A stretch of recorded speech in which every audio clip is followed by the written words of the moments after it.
আমাদের ভালোবাসার শহর কলকাতা। কলকাতায় একটা মেলা হচ্ছে, তাই ঢাকুরিয়া ব্রিজের ওপর দিয়ে আমরা যাচ্ছি। মেলাটা হচ্ছে গড়িয়াহাটের সিঙ্ঘি প্যালেসে।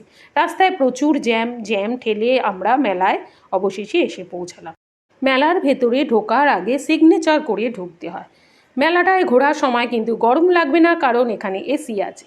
চারিদিকে নানা রকম সুন্দর সুন্দর জিনিস, জামা কাপড়, যেহেতু সামনে রাখি সেই জন্য প্রচুর রাখিও আছে। আমরা প্রথমেই একটু ঘুরে দেখে নিলাম, তারপর কিছু রাখি আমরা কিনলাম। তারপর অর্নামেন্টসের জন্য মেয়েরা তো ভীষণই ভালোবাসে, অর্নামেন্টস কেনার জন্যে আমরা নানা রকম অর্নামেন্টস দেখলাম। এখানে ঠাকুর সাজানো রয়েছে, নানা রকমের বাসন রয়েছে, গিফট আইটেম খুব সুন্দর সুন্দর। এই রকম আমরা একটু ট্রে কিনলাম বা ছোট বাটি কিনলাম।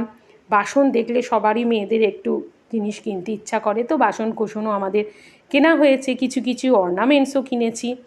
জামা কাপড় মোটামুটি প্রচুর আছে, কিন্তু আমরা কোনো জামা কাপড় কিনিনি। মেয়ে ঘুরে ঘুরে দেখছে, দিদিও ঘুরে ঘুরে দেখছে। সত্যি খুবই ভালো লাগছে। মেলার ভেতরে অনেক লোক একসঙ্গে, অথচ গরমও লাগছে না। আমার দিদি একটু অর্নামেন্টস ভালোবাসে, তাই অর্নামেন্টস একটু কিনছিল। তারপর আমার মেয়ে একটু নোনতা কিছু কিনে নিল, নোনতা খাবার আর একটু হজমিগুলি। তারপর আমরা চলে আসলাম।